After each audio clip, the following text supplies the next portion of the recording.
Mr. Efren Reyes, kasamahan ko sa pelikula. Ilan na ba napatay mo sa pelikula using licensed ilang firearms? beses na akong pinatay. Good morning, Mr. Chairman and Your Honor. You are now recognized, Mr. Efren Reyes Jr. Go ahead. Thank you po.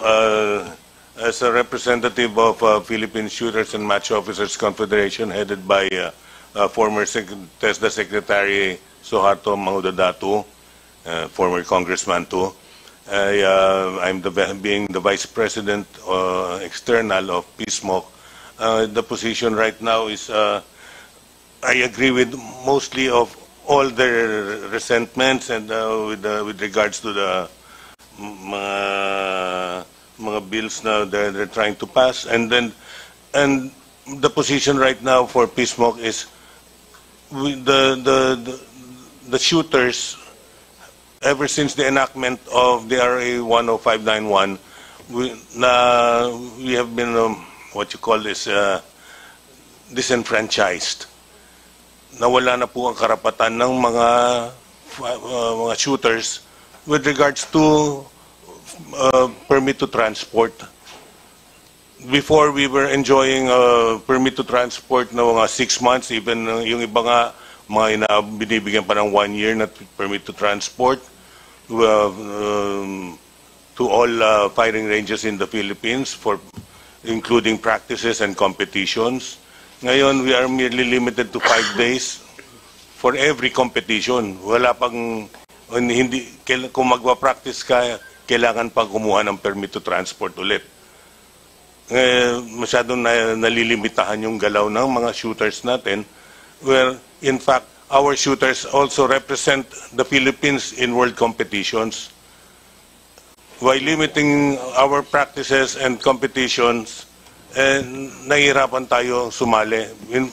But in fact, lately we have been champions in world shoot. Mr. Topacio, saan yun? 1, 2, 3, sila ang tatlong Pilipinas lahat ang nanalo. Australasia ba?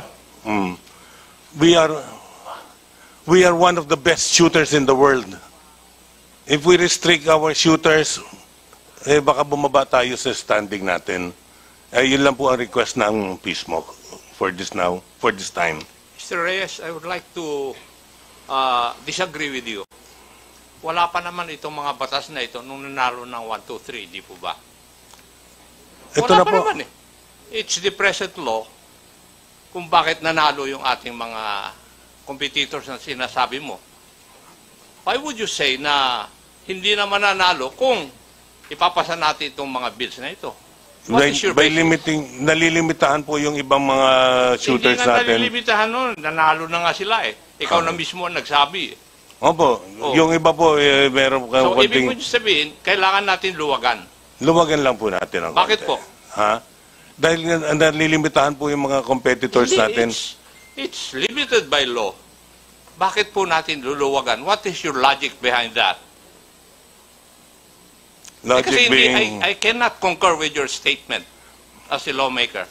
Because yung iba po, binibigyan lang po ng permit to carry with 500 rounds. Nanalo na nga sila with that eh. Yes, sir. Why do you have to loosen the law? For you to win again? Or to maintain? Maintain lang po natin. Siguro yan. That's why I do not Lagyan lang agree po with your natin. point, Mr. Reyes. Kasi nga po, yung mga nakaraang mga chief PNP po, I'm not mentioning na, napunta po sa chief PNP ang pagbibigay ng permit to carry sa mga sport shooters, wherein we do not carry, we merely transport the firearms.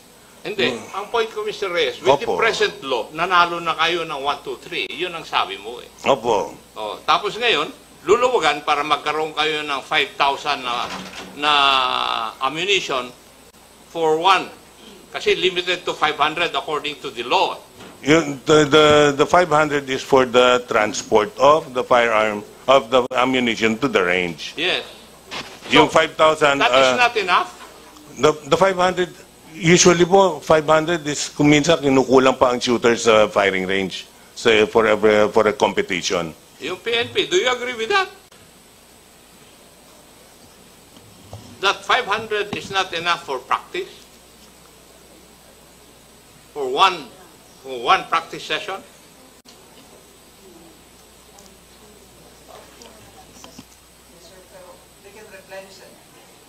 Under the law, they can replenish? Oh, what's the problem? Opo. Wala palang problema eh. So, sinasabi ni Chairman Acop ay we created champions, di ba? The best, no? Using the present law. And in this bill, increasing the amount of ammunition, no? Parang hindi natin nabibit yung purpose, di ba? Unless that we wanted to have more champions, no? In different categories. So probably that's the best answer. Yes, Mr. Chairman, we will just submit our position paper later. All right. Kasi yun lang yung narrative po ni Chairman Acop that since we have already approved yung law and we created champions at mga magagaling sa buong mundo, palagay ko ay marami pa na maghahangad kung mas marami yung nagagamit nating mga ammunition during practices ng mga associations. Anyway, siguro, Chairman Acop, we will be discussing that thoroughly on the technical working group. Talagang medyo masalimuot tong isyung to. So we will be proceeding to the next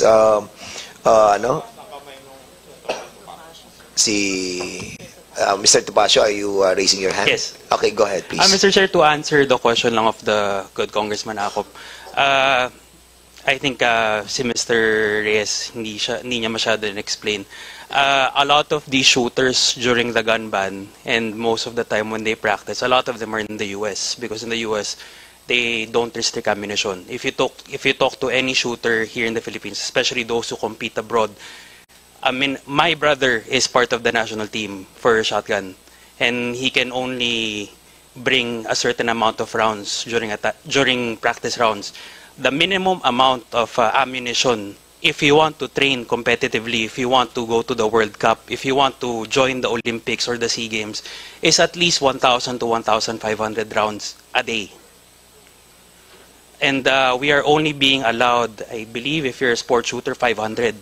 And during that time, Mr. Chair, even if you replenish, it takes probably a week at most to get a permit to transport.